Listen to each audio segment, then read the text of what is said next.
Happy Sentinels Tuesday, everybody. We have a new hero today. It is, interestingly, the very last hero from Sentinels of Etheria. We've come all this way. We've actually done all of them. And it is, in fact, Shadow Weaver. Big spoilers for She-Ra, I guess. She becomes a good guy at some point. Like that, that's just kind of wild. And I'm sure she is here to do nothing but absolutely heroic things. She's going to be fighting the Apocalypse Birds, alongside First Response Echelon, the Restless Lantern Jack, and Alpha, and they'll be fighting in Pandemonium Wizard Village, because we haven't seen that in a while. So, start of the game, this card enters play, we get Little Bird, Big Bird, and Long Bird. Villain, Egg, and Abnormality cards are indestructible. Whenever a Villain Abnormality card is reduced to 0 or fewer HP, flip it to its egg side. Whenever the environment deck is empty or no Villain Abnormality cards are in play, flip this card. Okay, so we're looking for empty environment deck or take out the birds.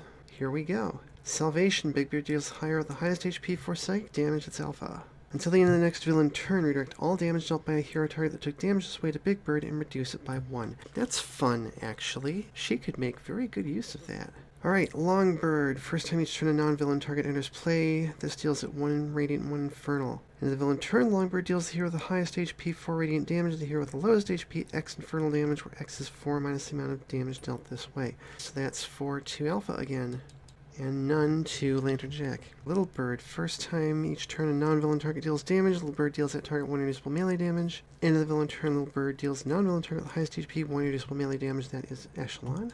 And Big Bird. Whenever any number of cards would be shuffled or put into the environment deck, put them into the environment trash instead. Oh, wow. End of the villain turn, discard the top 2 cards of the environment deck. Okay. Interesting. So we really want to go after Little and Long first. Big Bird is the insidious one. Echelon's going to start with need a way out, so we can skip play phase to use an additional power, which is not going to be helpful yet. And with her power, I can draw a card and play the Kestrel from my hand. I've never done that before. That's incredible. Draw a card. Lantern Jack's going to Vengeful Apparition, hits himself for 1. Little Bird hits him for 1. He gets a +3. And then with his power, we'll play Baleful Shine. Current difference is 2, so he'll hit Little Bird for 5. That's reasonable. Heal 2, draw a card. Alpha's going to start off with Furious Slash, and remember all of her damage is being redirected to Big Bird. Let's grab an aspect. Powerful Frame, excellent. She deals X targets 2 melee damage each, so she'll hit him for 1. And then power, I'm going to actually skip the damage and go looking for another aspect. Lupine Senses, draw a card.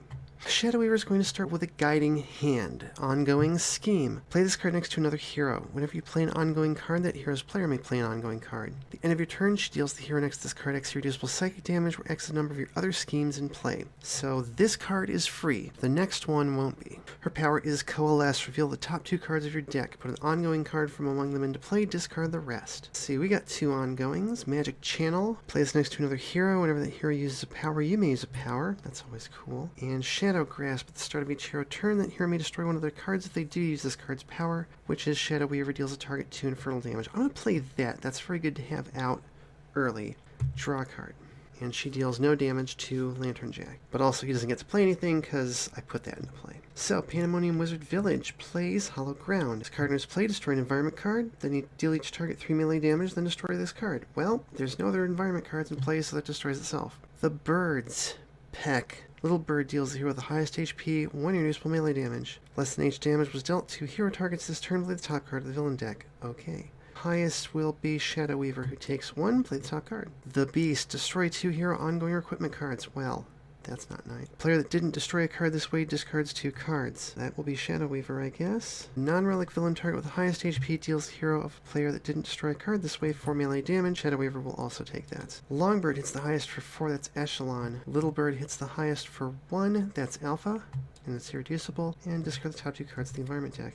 We're going to break through, because what's fun about that is at the start of her turn, I can destroy this with Shadow Grasp, since it came into play first, and get the extra damage. And then she'll go ahead and use the Kestrel, do 3 projectile damage to Little Bird, who hits her back for 1. She heals 2, draw a card. Lantern Jack will play Sin's Laid Bare, and we'll go ahead and use it. Little Bird can hit himself for 3. Lantern Jack heals 2, draw a card. Alpha will Furious Slash again. Insatiable Hunger, of course. Up to 2 targets, 2 melee damage each. Let's hit Long Bird and Little Bird. Power, I'm going to go look for another aspect. Fangs and Claws, that's a little better. Draw a card. And end of turn, she will hit Little Bird for 1, 1, and 1. It's another hero who can sacrifice cards for Shadow Grasp. Shadow Weaver will play a Shadow Form duplicate. Now this is the rare instance of a hero ongoing card with hit points that actually makes sense, because you can play this with her base power. Otherwise, don't put hit points on ongoing cards, kids. Whenever Shadow Weaver would be dealt damage, you may redirect this card. When this card is destroyed, you may use a power. Lantern Jack can play an ongoing card. How about Ethereal Opponent? Well, I could use Shadow Grasp, or I could use her base power. Let's use Shadow Grasp and hit Little Bird for 2. He hits her back for 1. Also, he should have hit Alpha for 1. Draw a card. Pandemonium Wizard Village plays Kugel, who has nothing when he comes into play, so Longbird hits him for 1 and 1. And then turn this card deals a non-brigade target with the second highest HP 2 projectile damage. That is Longbird. That target is still in play, which it will be. This card deals on 2 non-brigade targets with the second highest HP, 1 toxic damage each. Till the start of the next environment turn, reduce all damage dealt by those targets by 1. So he's going to hit Longbird. Alright, so he's hitting the second and third highest for 1, and we reduce their damage by 1. So that is Longbird and Echelon. Oh, and you know what? Lantern Jack is the only one who didn't deal damage this round. I forgot to break through with Alpha, and I forgot to break through with Shadow Weaver. So he's egged now, which means actually she didn't take any retaliation damage. Okay, Apocalypse Bird plays. Pack again. No damage was dealt that way because Little Bird is gone. Pack again. Tilted scales whenever a player draws a card. Another player must discard a card, or Longbird deals a hero they control 2 infernal damage. You're a mean one, Mr. Bird. He hits the highest for 3, which is Echelon, and then he hits the lowest for 1, reduced to nothing. That's pretty nice. Discard the top 2 cards of the environment deck. Alright, start of her turn, Echelon will destroy Breakthrough, and Shadow Weaver will hit Longbird for 2. Nobody cares that she did that. Okay, good. She's going to use First Responder. I'm going to discard her hand and draw 4 cards. Now, this is whenever... So she's going to take 4 for that, but it's probably worth it. Power, she's just going to draw 2 more cards and take 2 more damage. On the upside, she can discard cards for other people now. Oh, you know what? Lantern Jack could have played Field Iniquities off of the Shadow Form duplicate. Well, Lantern Jack's going to gaze into the light and hit Big Bird for 1. Reduces next damage by 2. And then Power Revealed Iniquities. Destroy Tilted Scales. And he deals himself 2 radiant damage. Draw a card. Actually, 3 radiant damage. Okay, start of turn. There's nothing for Insatiable Hunger to destroy. So I'm going to destroy it for Shadow Grasp. Shadow Weaver will hit Longbird for 2, and Alpha can deal 2 melee damage. She'll hit Longbird. Alpha's going to Quell the Beast. Return Powerful Frame to her hand. Play Silver Bindings, which destroys Fangs and Claws. There are not 3 or more aspects in play, so 2 players each draw a card. That'll be Lantern Jack and Shadow Weaver. With her power, I'm going to use Silver Bindings and just go looking for Eyes for the Hunt. Shuffle, destroy that, draw a card. It's time to scheme some more. Shadow Weaver will remove distractions. Play this card next to another hero. The first time one of that hero's cards is destroyed each turn, they may deal a target 2 damage of a type of their choice. I'm going to play that on Alpha since she's been destroying a lot of her own cards. Power. Oh, Lantern Jack can play an ongoing card, and he does in fact have incorporeal form, so he's set up. Fantastic. Let's use her base power. Reveal the top 2 cards. Oh darn, those are both good. And she'll play Teleportation Incantation. Power 1, until end of turn, increase damage dealt by hero targets to non-hero targets by 1. Destroy a hero ongoing card. Power 2 is draw a card. Draw a card. Pandemonium Wizard Village plays Multi. Who gets hit for 1 and 1? Kugel hits the second highest for 2. That is now either Shadow Weaver or Alpha. Shadow Weaver will take it and redirect it to this duplicate. And then Kugel hits Alpha and Shadow Weaver for 1 each and reduces Alpha's damage, but not the Shadow Form duplicates. Starting the turn of Domika is in play. 2 heroes may draw a card, then discard a card. This card is reduced to 0 if your HP. Each target deals itself 2 second damage. Oh, well. The birds play Small Flutters, reduce damage dealt to Little Bird by 1. And the villain turn, if no one-shot entered play this turn, play the top card of the villain deck. Fun.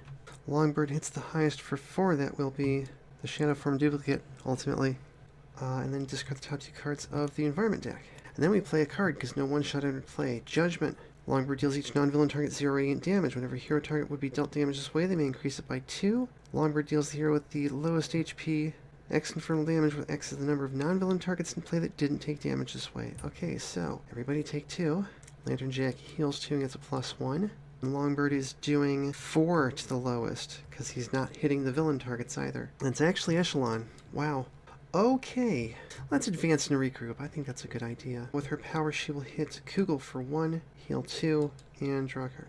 Well, Lantern Jack's got unbearable brightness, why not? And then with his power, revealed iniquities, destroy small flutters, and he does not deal himself damage, draw a card. Start of turn, nothing happens. Alpha will play Powerful Frame, and then hit Kugel for 1, draw a card. It's not working very well. Oh, and you know what? I forgot to have Shadow Weaver. She would have hit Alpha and Lantern Jack, who would have healed 2 and gotten a +1. Shadow Weaver will play Smoke and Shadow. At the start of each turn, you may destroy this card. When it's destroyed, you may use a power, then she deals up to 1 target, 1 fire damage. Power. You use Teleportation Incantation. Until the end of turn, increase damage by hero targets, non-hero targets by 1, destroy her ongoing card. Let's destroy Smoke and Shadow so she can use a power. How about she deals a target 3 infernal damage, we'll take out Kugel, and somebody can heal 2, that'll be Echelon, and then she can deal a target 1 fire damage, make that 2 to Longbird. Draw a card, and the damage boost wears off. She hits Alpha and Lantern Jack. Lantern Jack heals 1 and gets +1. Yeah, I was actually going to get rid of Guiding Hand, but having one of those on him is a great idea. Pandemonium Wizard Village plays Medicine Water. When this card is played, 4 targets are gaining a hit point each, and in the environment turn, destroy this card. How about all the heroes? Well, actually, we can't heal Lantern Jack, so we'll also heal Multi. Almost did a flip. The birds play Judgment again. Oh boy. Well, at least it's only 3 damage to the lowest, so everybody take 2. Alpha takes 1. Lantern Jack heals 2 and gets a +1. And then Echelon gets hit for 3. I put that damage reduction on the wrong villain character. End of turn. Longbird hits Shadow Weaver for 4. Discard the top 2 cards. There's 1 card left in the environment deck. Start of turn. Echelon will destroy, advance, and regroup for Shadow Grasp, and Shadow Weaver will hit Longbird for 2. Strategic Deployment. Let's go get Surprise Attack, Shuffle Deck, and then Kestrel hit Longbird for 2 psychic damage, heal 2, draw a card. Oh, you know what? All that damage was reduced by 10. Yep, nothing else happened. Okay, start of turn, we can sacrifice Unbearable Brightness to Shadow Grasp for 2 damage on Longbird. Lantern Jack will play Banish Pretense because he has nothing else to play. Power, Sinslaid Bear. Longbird can hit himself for 3, draw a card. You know, I went to all that trouble to give Alpha a bonus when she destroys her cards. Now she's not destroying her cards anymore. Alpha will Fatal Feast. She's going to eat the little mouse girl. 2 irreducible melee damage, so she heals 2. She has 3 or fewer HP, so destroy her. We don't have to deal ourselves damage. And she gets an aspect. Blood-curdling Howl. Power, she'll hit Big Bird for 3, because she's about to deal a bunch of damage to Longbird. Draw a card, and then it's 2, 2, and 2 to Longbird, taking him out. Fantastic. But this is going to flip anyway, so we kind of don't need to worry about Big Bird. Shadow Weaver will face the consequences of failure. Destroy any number of scheme cards next to the same hero. Shadow Weaver deals any number of other targets and herself, X times 2 infernal damage each, where X is the number of cards destroyed this way. We'll go ahead and get rid of Guiding Hand. It's just going to be the 1 card, but that's 2 damage to Big Bird and herself. And then with her power, she will draw a card and draw a card. It's too bad I can't get anybody else to draw cards. Oh yeah, and that was actually increased by a further 1. Oh yeah, also Surprise Attack counts for Shadow Grasp. Jeez. Okay, Pandemonium Wizard Village plays Sky Golem Remains, immune to damage. It has 0 hit points. Okay, this card flips. It's Apocalypse Bird. Who knew? Flip to the side, set its HP to X times 30, where X is the number of villain abnormalities in play. Flip all other villain abnormalities. Villain egg cards are indestructible. The first time each turn an environment card enters play, this card deals a non-villain target with highest HP 4 melee damage. First time each turn an environment card enters the environment trash, this card regains 4 HP. Ah, wow. Also, it is Longbird, Little Bird, and Big Bird. End of the villain turn. It deals the 2 non-villain targets with highest HP 1 infernal damage. It deals the 2 non-villain targets the lowest HP 1 infernal damage, and damage dealt by Big Bird is irreducible. Okay, that was the environment turn. So that's it. So, Apocalypse Bird plays Salvation. Deals the hero target the highest HP 4 psychic damage. Oh yes, that's Alpha. Excellent. Redirect damage dealt by her to Apocalypse Bird and reduce it by 1. So, end of turn, 2 highest for 1 each. That is Shadow Weaver and Alpha. 2 lowest for 1 each. That's the Sky Golem Remains, which is immune to damage, and Echelon. Start of turn, we will sack Surprise Attack for 2 damage on Apocalypse Bird. I am absolutely going to play and use Overwatch, draw a card. Start of his turn, we will sack Banish Pretense for 2 damage on Apocalypse Bird, and then Lantern Jack will play Banish Pretense. Power, Sinslaid Bear.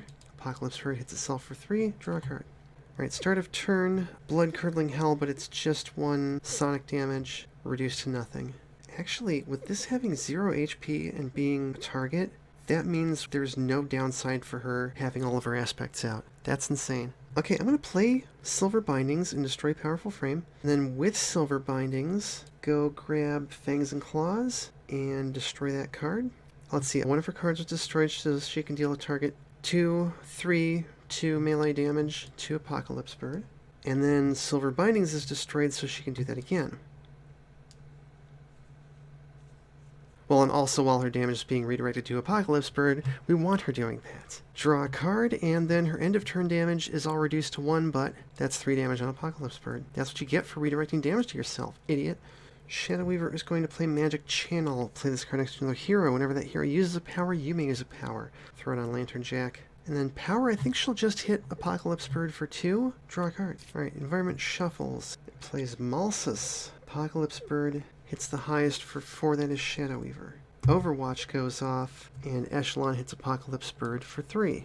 Fun. Start of the environment turn, 4 non-brigade targets regain a hit point each. If 2 of those targets were villagers, 1 hero may draw a card. Okay, that's it. Apocalypse Bird plays Salvation again, and the highest is still Alpha. That's awesome. End of turn, 2 highest are Lantern Jack, who heals 1 and gets a +1, and Shadow Weaver, and the 2 non-villain targets the lowest, so that's the Sky Golem Remains and Malsus. Cool.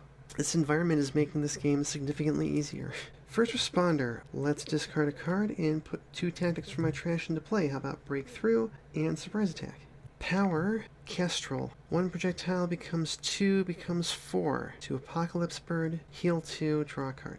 Lantern Jack has Vengeful Apparition and nothing else. He hits himself for 2. He heals 3. He gets a +3. And then Sinslaid Bear. Apocalypse Bird hits itself for 3. And then Shadow Weaver can use a power and hit it for 2. Draw a card. Also, I forgot to have her deal her damage. He should have another +1. Alright, start of turn. Blood Curdling Hell does nothing. Fangs and Claws, she can hit Apocalypse Bird for 1. And then it's time for Lycanthropic Frenzy. Alpha deals a target 2 melee damage. That's actually 2. Is it actually 2? Oh no, it's actually 2. That's right, she's dealing flat damage. She deals a target other than self with the highest HP 3 melee damage. How about Apocalypse Bird? And then she deals each target 1 melee damage. So that's 1, 2, 3, 4, 5, 6, 7. To Apocalypse Bird. Who's laughing now? I don't think there's any aspects left in her deck. There are not. So she's just going to hit it for 2 and draw a card and then hit it for 1, 1, and 1. Oh, right. Also, Surprise Attack actually affects Sinslaid Bear, so that was an extra damage. But he doesn't get Breakthrough, but Alpha does. So that's 3 more damage off of her turn. Shadow Weaver is going to play Garnet Sparks. Shadow Weaver deals up to 2 targets, 3 lightning damage each, destroy a hero ongoing card. Yeah, so let's go ahead and do that. 3, 4, 5, 6 to Apocalypse Bird. I'll destroy Magic Channel because we're close to the end of the game here. Actually, no, you know what? I'll destroy Garnet Sparks. Draw a card, and then she gets Lantern Jack for 1, he heals 1, and gets a +1, she gets Alpha for 1. Alright, 4 non-brigade targets are getting a hit point each. That'll just be all the heroes. We've only got the 1 villager, so we can't get his card draw, even though I would love it. And we get Hollow Ground. Highest takes 4, that is Lantern Jack, who heals 2 and gets a +1. Boy, if he could only deal damage, he would end this game quickly. Destroy an environment card, then deal each target 3 melee damage and destroy this card. Nothing says I have to destroy another environment card, so I'll just destroy it. You know what, actually? Let's destroy Malsus, and this deals each target 3 melee damage. Yeah, we haven't hit Apocalypse Bird and we win. Wild. When was the last time the environment took out the villain? Let's take a look at the rest of Shadow Weaver's deck. Somber Culmination, destroying a number of schemes next to the same hero. For each scheme destroyed this way, you may destroy a non-character card. Desperate Ritual, at the start of each turn you may destroy this card. When this card is destroyed, you may destroy an ongoing or environment card. Very nice to react to threats popping up. Strengthened Magic, play this next to another hero, increase damage dealt by that hero by 1, and it's a scheme, so she does her end of turn damage. Lunar Alignment, at the start of each turn you may destroy this card. When this card is destroyed, each player draws cards until they have 3 cards in hand, then you may use power. I really wish I had found that. Fulfill Your Destiny, Scheme. Play this card next to another hero. Whenever the hero target with the lowest HP not next to this card is dealt damage, redirect it to the hero next to this card and reduce it by 1. Penumbra Ward, Spell. Power is select the target until the start of your next turn, reduce damage dealt to that target by 2, destroy a hero ongoing card. And that is it. Shadow Weaver is a very powerful support hero, which is why the price exacted by her power is kind of high. Once you start playing a lot of schemes on one hero, if you're setting up for that Tearful Culmination or something, that quickly turns into a lot of damage on one target. You can find Shadow Weaver on Sentinels of Etheria. You can find Apocalypse Bird on Project Moon Sentinels. You can find the Restless Lantern Jack on Walker's Workbench. And you can find Pandemonium Wizard Village on Rothy's Custom Sentinels decks. As always, thank you for watching. Thanks everybody for coming to chat. It was very good to see you. Tabletop Simulator, the Revis Cauldron DLC, Sentinels of Etheria, Project Moon Sentinels, Walker's Workbench, and Rothy's Custom Sentinels decks. Not least granting games for promise. Please support the official release and flip.